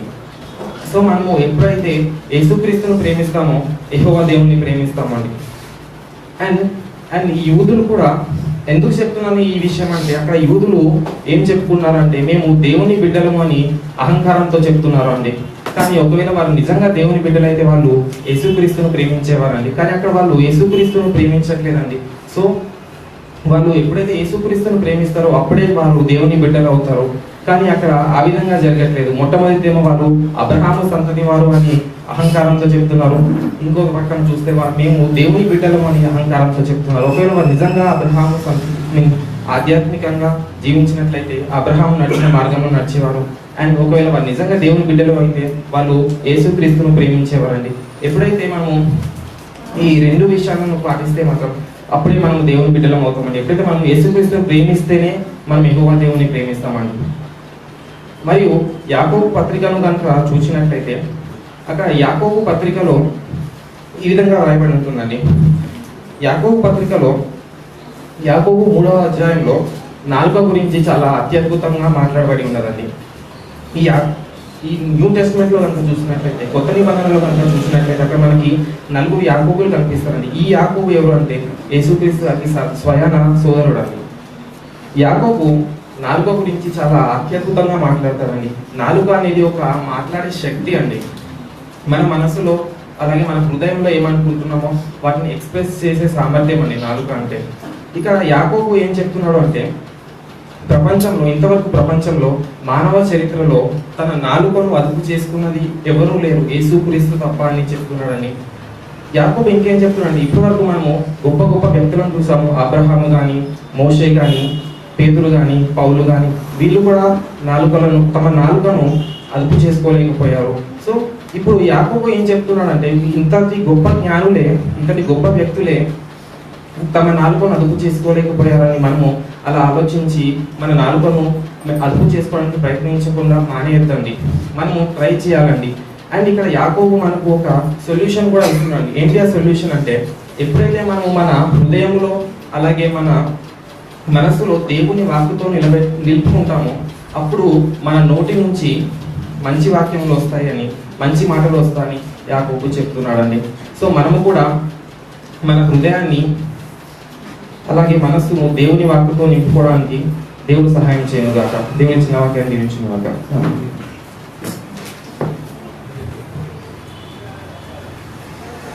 క్రీస్తునందు ప్రియమైన దేవుని సంఘమా, యవనస్తుల ఆరాధన క్రమంలో ఒక చక్కటి మాటతో ఇవాళ సంఘం ఉత్తేజపరచబడుతూ ఉంది. హ్యూమన్ టెండెన్సీ, మానవ అలవాట్లు ఎలా ఉంటాయో మరి మన సంఘ యవనస్తులు నోవా ద్వారా దేవుడు ఈ పొద్దు మనకు జ్ఞాపకం చేశాడు. మానవ ఆలోచన, మానవ బలహీనత, మానవుడు తన బలహీనత వలన ఏ విధంగా తన నాలుకను కంట్రోల్ చేసుకోలేకపోతున్నాడో ఈ విధంగా లేఖనాలు మనతో మాట్లాడాయి. చాలాసార్లు ఈ హ్యూమన్ టెండెన్సీ అనేది ఎలా ఉంటుందంటే, ఇతరులను చులకన భావంతో చూస్తూ ఉంటుంది. ఎలా ఈ చులకన భావం చూస్తూ ఉంటుందంటే, మనకంటే ఎవరైనా ఒక మంచి స్థితిలో ఉన్నారు అనిపిస్తే వారిని ఆ మంచి స్థితిలో చూడడానికి ఇష్టపడదట. చాలాసార్లు ఎవరైనా ఇతను చాలా మంచివాడండి అన్నాము, అవునండి మంచివాడే, బట్ చిన్న మాట, బట్ తెలుగులో ఇంకా చిన్న మాట, కానీ ఇంగ్లీష్ అన్నా 3 అక్షరాలు కలవాలి, తెలుగులో అయితే 2 అక్షరాలే కలుస్తాయి. మంచివాడే కానీ ఈ కానీ అనే దాంట్లో చాలా కారణాలు చెప్తాను. ఒకటి చెప్పి ఊరుకోం. దావీదు మహారాజు జ్ఞాపకం చేస్తున్నాడు, ఒకని ఔన్నత్యము నుండి అతని పడదోయుటకే వారు ఆలోచించుదురు, అబద్ధమాడుట వారికి సంతోషం. 62వ సంకీర్తన 4వ చరణంలో ఈ మాట కనబడుతూ ఉంది. మానవ దృక్పథాలు, మానవ ఉద్దేశాలు ఒకని ఔన్నత్యము నుండి ఎప్పుడు వాడిని పడవేద్దామా అని చూస్తుంటాయి. మనం ఎప్పుడు జ్ఞాపకం చేసుకుంటాం కదా, human things always for destruction, divine things always for construction. మానవుల ఉద్దేశాలు ఎప్పుడు కూడా అవతల వాడు మంచివాడు అంటే ఒప్పుకోవడానికి మనసు రాదు. అవసరమైతే పొగుడుతాం. మన పెద్దలు చెప్తారు కదా, నోటితో పొగుడుతారట, నొసలుతో వెక్కిరిస్తారట. కావాలంటే పొగుడుతాం, నాలుకే కదా, నరం లేని నాలుక. నరం లేని నాలుక తన ఇష్టం వచ్చినట్లుగా మాట్లాడుతుంది. అవసరమైతే పొగుడుతుంది, అవసరం లేకపోతే వారి గురించి దుర్భాషలాడుతుంది. ఒకరి ఔన్నత్యము నుండి వారిని పడవేయడానికి చాలాసార్లు ఈ మానవ దృక్పథాలు ప్రయాణం చేస్తూ ఉంటాయి. భక్తుడైన దావీదు ఆ మాట జ్ఞాపకం చేస్తూ, వారు తమ నోటతో శుభవచనములు పలుకుదురు, అంతరంగములో దూషించుదురు. నోటితోనేమో శుభవచనం పలుకుతారట, చాలా మంచివాళ్ళండి మీరు, చాలా గొప్పవాళ్ళండి, మీరు చాలా బాగుండాలండి అని పైకి మాట్లాడతారట. అంతరంగంలో ఒకసారి ఆలోచించేది, ఈ హ్యూమన్ టెండెన్సీ ఎప్పుడైనా మన జీవితాలను టచ్ చేసిందా? పైకి చాలాసార్లు చాలా మంది గురించి అప్రిషియేట్గా మాట్లాడతాం, కానీ మన అంతరంగంలో వారి గురించి ఒక బ్యాడ్ ఒపీనియన్ ఉంచుకుంటాం. ఈ స్టేటస్ ఏమన్నాడంటే, నువ్వు అబద్ధం ఆడుతున్నావు అన్నాడంతే. అంతరంగంలో ఒకటి ఉంచుకొని నువ్వు పైకి ఒకటి మాట్లాడుతున్నావే, అది అబద్ధం. చేతనైతే ధైర్యం ఉంటే నీ హృదయంలో ఉన్న ఆలోచన సూటిగా చెప్పు. వాళ్ళు హట్ అయినా పర్లేదు, మంచివారైతే నేర్చుకుంటారు, నేర్చుకోలేకపోతే నిన్ను దూరం చేసుకుంటారు. కానీ నీవు మాత్రం అబద్ధంతో అవతల వాళ్ళని మోసపుచ్చాల్సిన అవసరం లేదు. చాలాసార్లు చాలా మందిని అబద్ధపు ఉద్దేశాలతో పొగిడేస్తూ ఉంటాం, కానీ మనసులో మాత్రం ఆ ఉద్దేశం వాళ్ళ మీద మనకి ఉండనే ఉండదు. ఏదోలేండి ఈ టైంలో వాళ్ళని పొగడకపోతే మనకు పనులుగా. ఇటువంటి టెండెన్సీ మెయింటైన్ చేసే వాళ్ళందరినీ కూడా యేసు ప్రభు వారు ఒక జాబితాలో పెట్టాడు. దావీదు మహారాజేమో చాలా మంది ఎదుటివాడి గురించి నోటితో ఒక మాట మాట్లాడుతూ హృదయంలో ఒక మాట ఉంచుకుంటున్నారు, వారి మాటల వల్ల ఎదిగేవారు పడిపోతున్నారు అని జ్ఞాపకం చేస్తే, యేసు ప్రభువులు అదే మాట జ్ఞాపకం చేస్తూ, అటువంటి వారు ఎవరంటే వారు అబ్రహాము సంతతికి చెందిన వారు కారు, వారి తండ్రి అపవాది. వారి తండ్రి అపవాది. విశ్వాసానికి తండ్రిగా పేరు పెట్టబడిన అబ్రహాము సంతతిగా ఉండాల్సిన విశ్వాసులు తమ నోటిలోంచి అబద్ధపు పలుకులు పలకటం ద్వారా హృదయ అంతరంగంలో ఒక వ్యక్తి మీద ఒక ఒపీనియన్ ఉంచుకొని పైకి పొగుడుతూ కనపరుస్తూ మాట్లాడటం ద్వారా ఈ అబద్ధపు ప్రవర్తన వారు కలిగి ఉండటం ద్వారా వారు విశ్వాసపు వారసులు కాదు, వారి తండ్రి అబద్ధానికి జనకుడు. అబద్ధానికి ఆశ్రయం ఇచ్చారు. అబద్ధానికి ఆశ్రయం ఇచ్చేవారు ఎవరు కూడా దేవుని సన్నిధానంలో వర్ధిల్లలేరు అని యేసు ప్రభు వారు కన్క్లూజన్ జ్ఞాపకం చేశారు. ఒకసారి ఆలోచించేద్దాం, అబద్ధానికి మనం ఎంత చేరువుగా ఉంటున్నాం. చాలాసార్లు చిన్న చిన్న విషయాలకే అబద్ధం ఆడేస్తాం. చిన్న చిన్న విషయాలే, అవి పెద్ద ప్రమాదకరమైన విషయాలు కాదు, అవతల వాళ్ళని ఇబ్బంది పరిచయం కూడా కాదు. సింపుల్. పేరెంట్స్ అడుగుతారు పిల్లల్ని, ఎక్కడికి వెళ్ళారా? ఎక్కడికి వెళ్ళలేదు మమ్మీ. ఎక్కడికి వెళ్ళావు? ఇక్కడ ఉండి నా కళ్ళ ముందు కనపడతావు కదా నువ్వు. ఎక్కడికి వెళ్ళావు? పక్క రూమ్లో ఉంటే పక్క రూమ్లో ఉన్నా అని చెప్పు, దూరావతులు ఉంటే దూరావతులు ఉన్నా అని చెప్పు, గేటు బయట ఉంటే గేటు బయట చెప్పు. వెంటనే మనం అంటాం, ఎక్కడికి వెళ్ళలేదు మమ్మీ. ఎక్కడికి వెళ్ళకపోతే నేను ఎందుకు అడుగుతాను? నువ్వు ఎక్కడికో వెళ్ళావు, నాకు కనిపించలేదు. విషయం చాలా చిన్నది, కానీ అబద్ధం మన జీవితంలో ప్రారంభమవుతుంది. చిన్న విషయాలతోనే అబద్ధాలు ప్రారంభమవుతాయి. అబద్ధం అనేది ఒక చిన్న విషయంతో ప్రారంభమై మన జీవితాన్ని కబళించి వేస్తుంది. ఈ అబద్ధపు మాట, అబద్ధపు ఆలోచన మన జీవితాన్ని సఖ్యంగా ఉంచదు. మన పెద్దలు చెప్తుంటారు కదా, ఒక అబద్ధం ఆడితే దాన్ని కాపాడుకోవడానికి 1000 అబద్ధాలు బిల్డప్ చేసుకోవాలి. అబద్ధంతో మన జీవితాన్ని మనం కొనసాగించుకోలేము. ఒకసారి ఒక అబద్ధం ఆడితే ఆ అబద్ధాన్ని నిజం చేసుకోవడానికి మనం చాలా ప్రయాసపడాలి.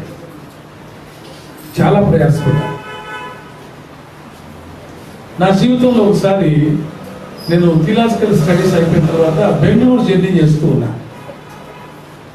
నా పక్కన ఎవరో ఒక అతను కూర్చున్నాడు. So long journey. ఈ జర్నీలో చాలా మాటలు మాట్లాడుకోవాల్సి వచ్చింది. మా డిస్కషన్ జరుగుతూ ఉంటే ఆ డిస్కషన్లో అతను అప్రిషియేట్ చేస్తూ, మీరు చాలా గొప్ప ఫిలాసఫర్ లాగా ఉన్నారండి, మీరు ఫిలాసఫీ చేశారా అన్నాడు. అప్రిషియేషన్ తట్టుకోలేక నేను అటు ఇటు అర్థం కాకుండా తగులుతాను. అప్పుడు నేను ఫిలాసఫీ చేయలేదు. అప్పుడు నేను జస్ట్ బీకామ్ గ్రాడ్యుయేట్ని, తర్వాత బ్యాచిలర్ ఆఫ్ డిగ్నిటీలో థియలాజికల్ గ్రాడ్యుయేట్. 2 గ్రాడ్యుయేషన్స్ ఉన్నాయి నాకు. ఒకటేమో బ్యాచిలర్ ఆఫ్ డిగ్నిటీ, ఒకటేమో బ్యాచిలర్ ఆఫ్ కామర్స్. రెండు గ్రాడ్యుయేషన్స్ ఉన్నాయి. థియలాజికల్గా ఫిలాసఫీ ఏదో టచ్ చేసి చదివాం, కానీ ఫిలాసఫీ మెయిన్ చేయలేదు.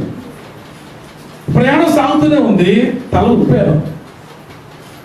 తల ఊపిన తర్వాత ఎప్పుడు చేశారు అన్నాడు. నాకు ఇక లోపల భయం మొదలేదు. నెక్స్ట్ క్వశ్చన్ ఏంటి? ఏ కాలేజ్ అంటాడు, ఏ బ్యాచ్ అంటాడు. అరే ఆ బ్యాచ్లో నేను కూడా చేశానే అంటాడు. అప్పుడు నా పరిస్థితి ఏంటి అంటే, ప్రారంభం అయింది. ఫస్ట్ స్టెప్ అయితే పడిపోయాను. నేను చేశానండి అన్నా. వెంటనే నాకు మనస్సాక్షి పనిచేసి, నన్ను లేదండి, మేము బ్యాచిలర్ ఆఫ్ డిగ్నిటీ చదువుతున్నప్పుడు ఫిలాసఫీ అనేది మాకు సబ్జెక్టు, ఆ సబ్జెక్ట్ మాత్రమే చదివానండి అన్నా. లేదండి, మీరు చెప్పేది చూస్తే మీరు ఎంఏ ఫిలాసఫీ చేశారని నాకు అనిపించిందండి అన్నాడు. చచ్చినట్టు ఎంఏ ఫిలాసఫీ చేసిన తర్వాత చచ్చినట్టు ఆ బెంగళూరు ట్రిప్ అయిపోయింది. వచ్చి ఉస్మానియాలో అప్లికేషన్ పడేశారు ఎంఏ ఫిలాసఫీకి. ఎందుకంటే ఒక అబద్ధం ఎప్పుడైతే మన జీవితంలో ప్రారంభం అవుతుందో, ఆ అబద్ధంలో మనం ఎక్కువ కాలం కొనసాగలేము. అఫ్కోర్స్ ఆ రోజు అయితే ఆ దినపు జర్నీలో అది కాసేపు కొనసాగింది, కానీ అబద్ధాన్ని కొన్నిసార్లు నిజం చేయకూడదు. కానీ అబద్ధంలోంచి బయటపడడానికి సత్యంలోనికి మనం రావాలి. అప్పుడు సత్యము మిమ్ములను స్వతంత్రులుగా చేస్తుంది. సత్యం అనేది స్వతంత్రులుగా చేస్తుందని యాకోబు భక్తుడు జ్ఞాపకం చేశారు. గడిచిన వారం మనం అందరం కూడా ఇండిపెండెన్స్ చేసుకున్నాం, స్వాతంత్ర దినోత్సవం. అనగా ఇతరుల పాలనలోంచి మనం స్వతంత్రంగా మనం పరిపాలించుకునే స్థితికి వచ్చాం. ఇతరుల పాలనలు అంటే ఎప్పుడు కూడా మనం అణగదొక్కుతూ ఉంటుంది. అబద్ధపు జీవితాలు ఎప్పుడు కూడా మనం అణగదొక్కుతూ ఉంటాయి, పైకి లేవనివ్వం. మన జీవితంలో అబద్ధంతో మనం కట్టుకున్న రిలేషన్, అబద్ధంతో మనం కొనసాగిస్తూ ఉన్న ఆలోచనలు, అబద్ధం మీద ఎప్పుడైతే ఒక జీవితంలో ఒక మనుగడ నువ్వు కట్టుకుంటే నువ్వు అపవాదికి బందీవైపోతావు. అబద్ధంలోంచి బయటకు పడలేక జీవితం అంతా అబద్ధంలో కప్పేసుకుంటూ ఉంటాం. ఆ అబద్ధపు బంధకాల నుంచి మనం స్వతంత్రం కావాలంటే సత్యము మనలను స్వతంత్రులుగా చేస్తుంది. అసత్యంలోంచి మనం ఎప్పుడూ సత్యంలోనికి ప్రయాణం చేయాలి. అసత్యపు ఆలోచనలు మనలో అప్పుడప్పుడు పుడుతుంటాయి, తట్టి లేపుతుంటాయి. ఎందుకంటే అపవాదికి చాలా ఇష్టం మనం అబద్ధికులుగా ఉంటాం, మనం అసత్యంలో ఉంటాం. అపవాదికి చాలా ఇష్టం. ఎందుకంటే వాక్యంలో జ్ఞాపకం చేసుకుంటే అపవాది వారసులు, సత్యపు వారసులు. అబ్రహామును ఇష్టపడే వారందరూ కూడా విశ్వాసంలో వారసులుగా ఉంటారు. అబద్ధంతో జీవితాన్ని కట్టుకునే వాళ్ళందరూ కూడా అపవాదికి వారసులుగా ఉంటారు. యేసు ప్రభువు జ్ఞాపకం చేశాడు, మీరు అపవాదికి వారసులుగా ఉంటున్నారు అంటే అబద్ధంతో మీ జీవితాలు కట్టుకుంటున్నారు.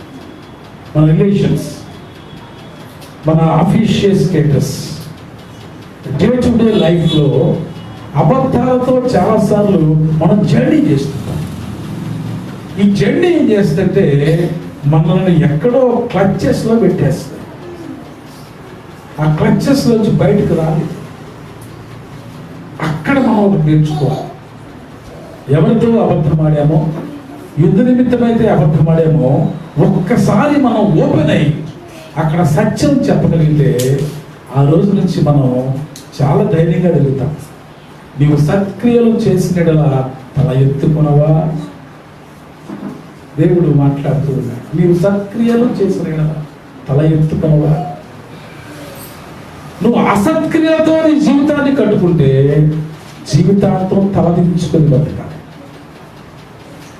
తల ఎప్పుడు దించుకుంటాం మనం? తల ఎప్పుడు దించుకుంటాం? తప్పు చేసిన వాడు తల దించుకోక తప్పదు. అబద్ధాలతో జీవితాలు కట్టుకునేవారు తలదించుకోక తప్పదు. ఎప్పుడైతే సత్యంలోనికి నువ్వు ప్రవేశిస్తావో నువ్వు తల ఎత్తుకొని తిరుగుతావు. సత్యము నిన్ను స్వతంత్రునిగా చేస్తుంది. అబద్ధాలు నిన్ను ఆటంకాల్లో పడవేస్తాయి. యాకోబు భక్తుడు అదే మాట మనకు జ్ఞాపకం చేశాడు. మీరు సత్యము చెబితే మీరు స్వతంత్రులుగా జీవిస్తారు. సత్యం చెప్పాలంటే నోరు తెరవాలి కదా. నోరు మంచిదైతే ఊరు మంచిదవుతుంది కదా. సో ఈ నోటిలోంచి ఈ భాషను పుట్టించే ఈ నాలుక అసత్యాలు మాట్లాడుతుంది. ఈ టంగ్ ట్విస్టులు చేస్తుంది ఎక్కువ కదా. టంగుకున్న మేజర్ క్వాలిటీ ఏంటి? ట్విస్టింగ్. అంటే ఒపీనియన్ని ట్విస్ట్ చేస్తుంది. నీ హృదయంలో ఒక ఒపీనియన్ ఉంటుంది ఒకరి మీద, ఆ ఒపీనియన్ని హృదయంలోంచి బయటకు వస్తుంది పాపం అది. కానీ నోట్లోకి రాగానే ఈ టంగ్ దాన్ని ట్విస్ట్ చేస్తుంది. మనం అంటాం టంగ్ స్లిప్ అయిందండి అని. It's not slipping, it twisting. మన టంగ్ చాలాసార్లు మన జీవితాన్ని సవ్యమైన మార్గంలో వెళ్ళకుండా ట్విస్టులు చేస్తూ ఉంటుంది, స్లిప్ అయిపోతూ ఉంటుంది.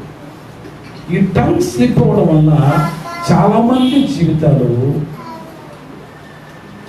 కాలిపోతాయి అంటున్నారు. సో నాలుకను మించిన పవర్ఫుల్ వెపన్ ఈ లోకంలో లేదు. చాలా వెపన్స్తో మనం చాలా మందిని గాయపరచవచ్చు. ఆ గాయాలకి కాస్త మెడిసిన్ వేసుకుంటే తగ్గిపోతుంది.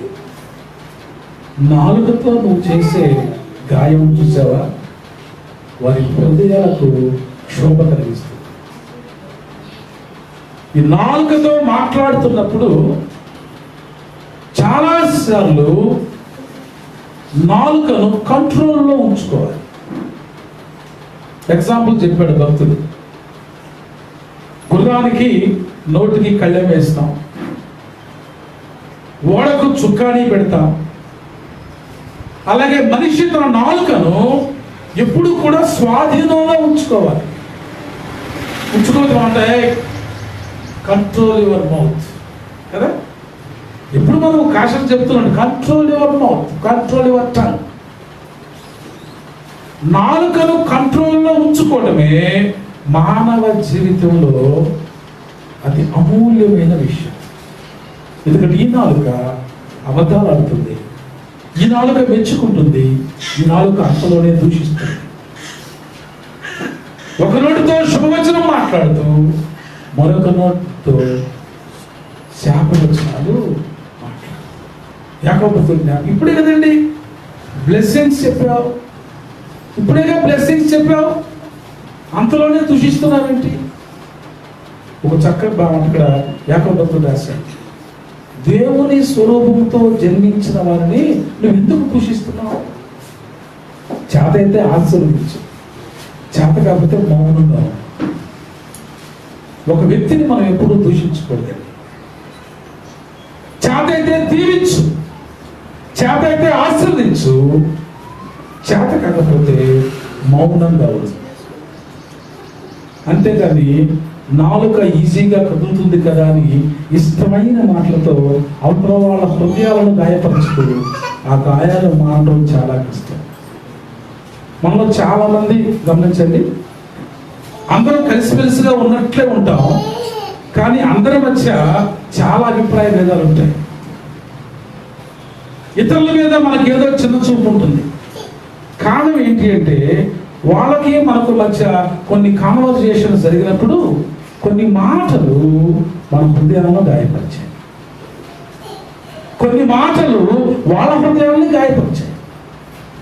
దానివల్ల ఏం జరుగుతుందంటే రోజు కలిసి ఉన్నట్టే ఉంటాం, పైకి మాత్రం ప్రేమగా మాట్లాడుకుంటాం, హృదయంలో ఒకరి మీద ఒకరు ఈర్ష్యా ద్వేషాలు కలిగి ఉంటాం. సరైన రిలేషన్స్ మెయింటైన్ చేయడం సంఘంలో మాత్రమే కాదు సుమా, కుటుంబంలో కూడా, భార్యాభర్తల మధ్య కూడా,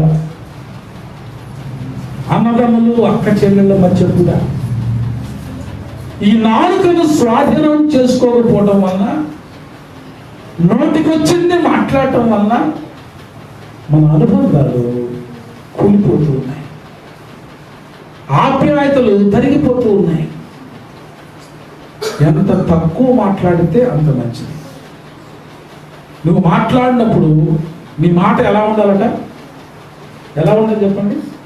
ఉప్పు వేసినట్టు ఉండాలట, ఉప్పు కసినట్టుగా ఉండదు కదా. ఉప్పుతో రెండు ప్రాబ్లమ్స్ ఉన్నాయి. సమపాలలో ఉప్పు వేస్తే కూర చాలా రుచిగా ఉంటుంది, కాస్త పాలు పెరిగితే. సో విస్తారమైన మాటలలో దోషం ఉండగా అప్పుడు విస్తరించి మనం ఎప్పుడూ మాట్లాడకూడదు. ఈ మధ్య సర్వేలు ఎక్కువైపోయాయి కదా, పెద్దానికి సర్వేలు మొదలయ్యాయి. ఆడవాళ్ళట ఎవరికో కాకండి సర్వే చెప్తున్నాను, నా ఉద్దేశం కాదు. ఆడవాళ్ళట ఒక రోజులో అంటే పగలు నిద్రపోయే టైం తప్ప రమారమి 2700 మాటలు మాట్లాడడానికి ట్రై చేస్తారట. చాలా మంది అంతకంటే ఎక్కువ కూడా చేస్తారట. ఈ 2700 పైచులకు మాటలలో 500 మంచి మాటలు ఉంటాయి. మిగిలిన ఏంటో నాకు తెలియదు. ఆ సర్వేలో రాస్తుంటే చదివాను నేను. ఈ మధ్య సర్వేలు చదువుతూ ఉంటా అప్పుడప్పుడు నేను. కాబట్టి నేను మిమ్మల్ని ఏమన్నా అంటలేదమ్మా, నా మీద కోపం తెచ్చుకోబాక. మగవాళ్ళు కూడా మాట్లాడతారట, ఒక మ్యాక్సిమం 1500 మాటలే మాట్లాడతారట నిద్ర లేచి నిద్రపోయేలోగా. ఈ 1500 మాటల్లో రమారమి 800 మంచి మాటలు మాట్లాడతారు. అంటే మాట్లాడేది తక్కువ, అంటే మగవాళ్ళే మెచ్చుకోవట్లేదు. నేను చాలాసార్లు మౌనంగా ఉంటారు, చాలాసార్లు మగవాళ్ళు మౌనంగా ఉంటారు. ఎందుకంటే మాటలు పెరిగితే ప్రమాదాలు పెరుగుతుంటాయి. అది చాలామంది గమనించండి, ఇంట్లో మగవాళ్ళని మాట్లాడరేంటి అంటారు. ఆయన మాట్లాడితే ఏమవుతుందని భయం ఆయనకి. ఏం మాట్లాడుతో ఏమవుతో అని ఆయన చాలా కంట్రోల్ ఉంటాడు. మరి కాపురం సవ్యంగా జరగాలంటే ఎవరో ఒకరు కంట్రోల్లో నాలుకను కంట్రోల్ చేసుకోవాలి. ఎవరో ఒకరు, భర్త అయినా భార్య అయినా, అన్నైనా చెల్లైనా, అక్క చెల్లెలైనా, అన్నదమ్ములైనా నాలుకను ఎప్పుడు స్వాధీనంలో ఉంచుకోవాలి. ఈ నాలుక స్వాధీనంలో ఉంచుకుంటే మనం మాట్లాడే ప్రతి మాట అవతల వాళ్ళకి రుచి కలిగిందై ఉండాలి.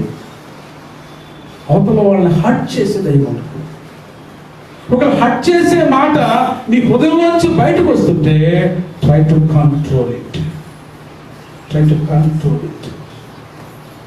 నాలుక ఊరక ఉంది కదా అని ఎగిరిపడి మాట్లాడకూడదు.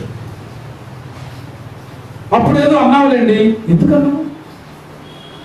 పిల్లలు కాదు, నువ్వు అసివాళ్ళు కాదు, అప్పుడు కావాలని అన్నా. అప్పుడేదో ఉద్రేకం అన్నానండి, అయితే ఇప్పుడు ఒప్పుకో తప్పు, అప్పుడు తప్పు చేశాను కానీ ఒప్పుకోలేనమాట. ఇవాళ వాక్యం జ్ఞాపకం చేస్తాను. ఈ నాలుకట ప్రకృతి చక్రానికి చిచ్చు పెడుతుందట. అంటే ప్రకృతి చక్రం అంటే న్యాచురల్ సైకిల్, మన జీవన చక్రం. అనుబంధాలు, ఆప్యాయతలు, అన్నదమ్ములు, అక్క చెల్లెళ్ళు, మన జీవితంలో ఎన్నో మనం కలిసి ఉంటాం, మనం రిపీట్ అవుతూ ఉంటాయి. ఒక్కసారి నీ నోట్లోంచి వచ్చిన ఒక మాట వారి జీవిత చక్రాన్నే మార్చేస్తుందట, లైఫ్నే దెబ్బతీస్తుందట. యాకోబు భక్తుడు ఎంత అనుభవంతో రాశాడు ఇక్కడ. లూజ్ టాక్ ఎప్పుడైతే నువ్వు చేస్తావో ఆ లూజ్ టాక్ నీకు అర్థం కాదు కానీ చాలా కుటుంబాలను పాడు చేస్తుంది. ప్రకృతి చక్రానికి చిచ్చుకు అన్నాడు, it's not only weapon, it's fire అన్నాడు. It's fire. అప్పుడు మనం డ్రాకులో చూస్తుంటాం కదా, ఈ చైనీస్ ఫిలిమ్స్ లో వాటిలో డ్రాకులో వస్తుంది. డ్రాగన్ నాలుగులోంచి ఏమొస్తాయి? సో మనం ఆ డ్రాగన్ల కంటే డ్రాకుల కంటే మనం చాలా డేంజరస్ అన్నమాట. అవి లేవు కదండి, అవి జస్ట్ పిక్చరైజేషన్ చేస్తున్నారు. కానీ మనం ఉన్నాం. ఆ డ్రాగన్ నాలుగు కంటే ఒకవేళ మన నాలుక ఫైర్ అయ్యి ఇతరుల కుటుంబాలను కాల్ చేస్తుందేమో. మన నోటిలోంచి వచ్చిన నాలుక మీద మాట ఇతరుల బ్రతుకులకు నష్టంగా ఉందేమో. ఇవాళ మనం చెక్ చేసుకుంటాం. ఆయన జ్ఞాపకం చేశాడు, చక్కగా నీటి పొట్టులను జ్ఞాపకం చేశాడు, చెట్టు ఫలాలను జ్ఞాపకం చేశాడు. అవన్నీ కూడా ఏ విధంగా ఉండాలో అదే విధంగా ఉన్నాయి. కానీ నీ నాలుక మాత్రం ప్రకృతిని ఇబ్బంది పెడుతుంది. నీటి బొగ్గట తీయటి నీళ్ళు పడితే తీయటి నీళ్ళే వస్తాయట, ఉప్పు నీళ్ళు పెడితే ఉప్పు నీళ్ళు మారదట ఊట. అట్లాగే అంజూరపు చెట్టు కూడా ఏది విత్తావో ఆ ఫలాన్నే ఇస్తుందట. నువ్వు వేప విత్తనాలు నాటితే మామిడి పళ్ళు కాయవు కదా. కానీ నాలుగెందుకు అంతమంది జీవితాలకు చిచ్చు పెట్టే స్థితిలోకి వస్తుంది. వారి వాక్యం మన జ్ఞాపకం ఇస్తుంది. నీ నాలుక ఏం మాట్లాడాలో నేను చివరిగా జ్ఞాపకం చేసి ముగిస్తాను. 17వ వచనం, యాకోబు పత్రిక 3వ అధ్యాయం 17వ వచనం. పైనుండి వచ్చు జ్ఞానము మొట్టమొదట పవిత్రమైనది, తరువాత సమాధానకరమైనది, మృదువైనది, సులభముగా లోబడినది, కనికరముతోనూ మంచి ఫలముతో నిన్నది, పక్షపాతమైన వేషధారణ లేనిదైనది, నీతి ఫలము సమాధానము చేయవారికి సమాధానమందు ఎత్తబడు. ఈ నాలుక నుంచి మధురమైన మాటలు రావాలండి. మనం ప్రయత్నం చేద్దాం.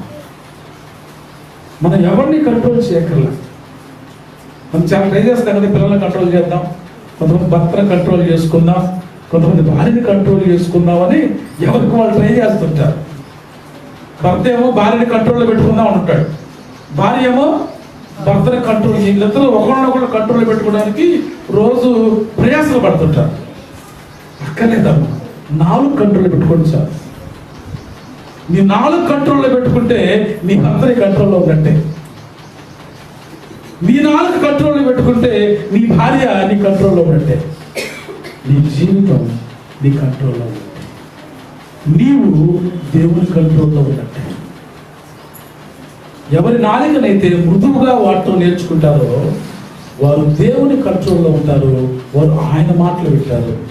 ఎవరి నాలుకనైతే కంట్రోల్లో పెట్టుకోలేకపోతారో వారు అపవాదిక వారసులుగా నిర్ణయించుకున్నాం. అపవాదిక వారసులుగా నాలుకను పెట్టుకోలేని క్రైస్తవులుగా నువ్వు జీవిస్తావా? ఈ నాలుకను కంట్రోల్లో ఉంచుకొని ఇతరులను దీవించడానికి, ఇతరులను మేలుకోవడానికే నీ నాలుకను ఉపయోగిస్తావా? ఇవాళ నువ్వే నిర్ణయించుకోవాలి. ఎందుకంటే అక్కడ డిసైడ్ అయిపోయింది. నాలుకను ప్రకటనలో పెట్టుకోలేని వారు అపవాది సంబంధులు. నాలుకతో మృదువుగా మాట్లాడగలిగేవారు అబ్రహాము వంశస్థులు. విశ్వాసకు వారసుల తండ్రి అయిన అబ్రహాము సంతానంగా నువ్వు జీవిస్తావా? అపవాది సంతానంగా నువ్వు జీవిస్తావా? ఇవాళ మనమందరం కూడా చిన్నారి బిడ్డ నోవా మనం జ్ఞాపకం చేశాడు. హ్యూమన్ టెండెన్సీ, హ్యూమన్ కంట్రోల్స్, మానవ బలహీనతలను మనం అధిగమించి మన నాలుకను జాగ్రత్తగా ఉంచుకొని, ఈ నాలుక వలన మనకు ఇతరులకు ఏ అపాయం కలగకుండా దేవుని వారసులుగా ఈ నాలుకను వినియోగించుకోవడానికి ఆ పరిశుద్ధాత్ముడు మనల్ని సిద్ధపరచును గాక. ఆమె సంవత్సరం కలిసి దేవుని సమాధానం క్రీస్తు అన్న మీ హృదయంలో కూతల పిల్లలు కావాలి ఉండును గాక. దేవా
ఎందుకంటే ఆ సిద్ధపడి ముందుగా అవసరపడుతుంది.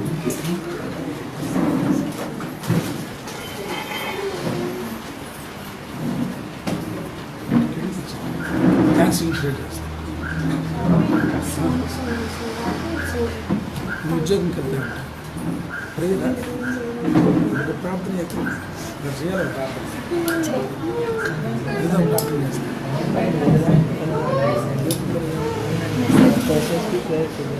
అదే మెసేజ్ బాగా ఫర్ మెసేజ్ నో ఓకే ముందుకు వచ్చి ప్రేయర్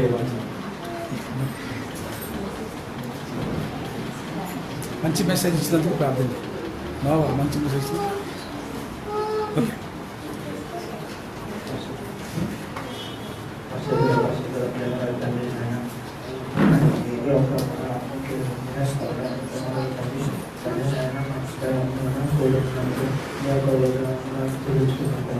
అంటే మేము మళ్ళీ ఏదైతే మెసేజ్ నాకు ఇచ్చిన టైం ఆయన కేటాయించిన టైం ఇచ్చినందుకు ధన్యవాదాలు తెలుసుకుంటాం కానీ అంటే ఆయన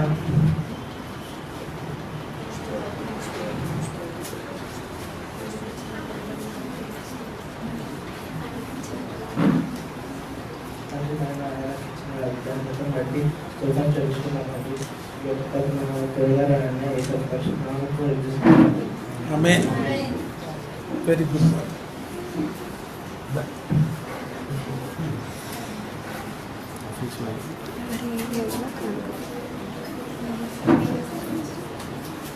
ఎవరు లేరు కదా, ఆఫరింగ్ స్మైల్ వస్తుండగా వ్యూస్ వచ్చి స్పెషల్ సాంగ్ పాడాలి.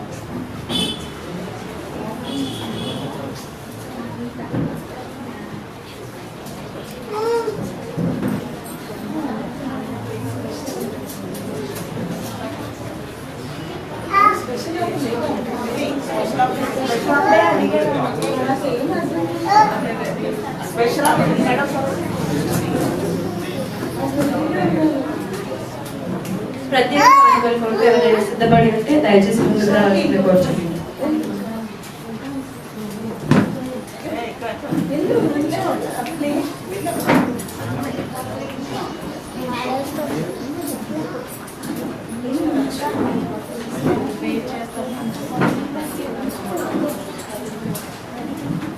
ఇంకా ఎవరైనా ముందుకు వస్తే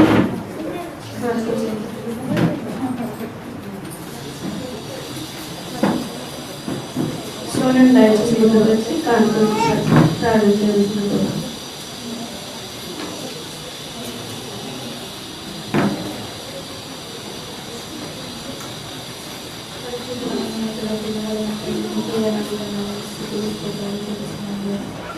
ఈరోజు మేమందరం కూడి ఈ ప్రార్థనను ఏకాభిస్తున్నందుకు మీకు మేమందరం స్తోత్రాలు తెలుస్తున్నాము.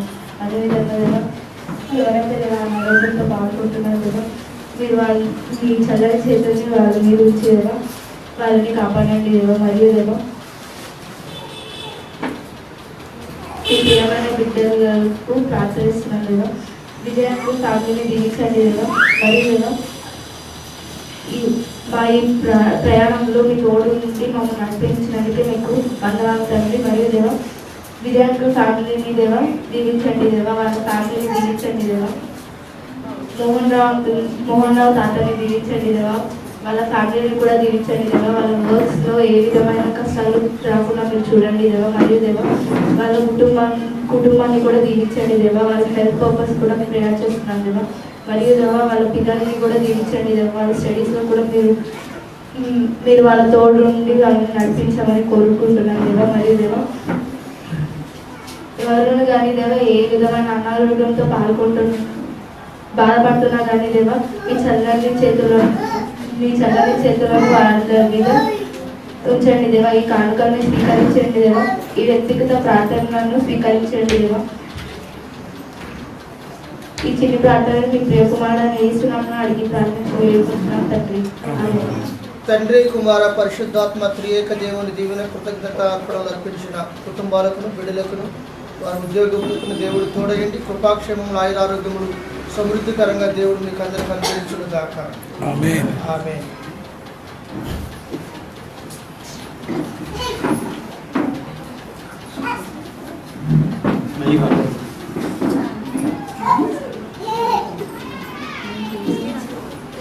సంఘకాంతలు స్మైలీ పడుతుండగా స్పెషల్ సాంగ్ పడుతుంది.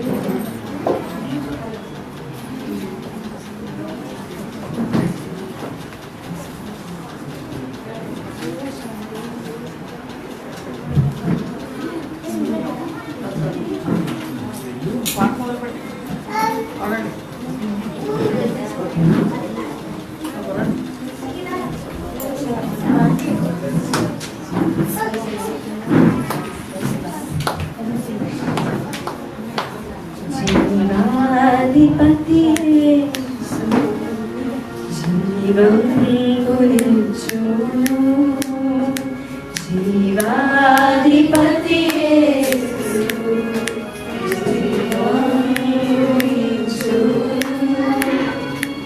నశించు ఆత్మలకు జీవం మునసగును. నశించు ఆత్మలకు జీవం మునసగును.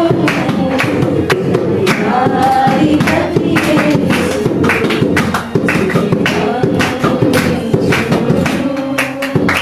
ఇహలోక పరలోక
ఈరోజంతా మాకు నడిచినందుకు చాలా థ్యాంక్స్ చేశాను. మేము అన్ని పాటలతో పాల్గొంటాం. అన్నింటిలో మాకు తోడుగా నడిచినందుకు చాలా చాలా వందనాలు చేశారు. ఇంతకన్నా మంచిగా చేసేటట్టు మాకు హెల్ప్ చేయండి సార్. అభివృద్ధి చెందడానికి చూడండి సార్. చర్చ్కి వచ్చిన వాళ్ళందరినీ దీవించండి సార్. ఇంకా రాని వాళ్ళందరినీ వచ్చేటట్టు చూడండి సార్. మీలో మేము ఇంకా ఎదిగేట భాగ్యం మాకు దయచేయండి సార్.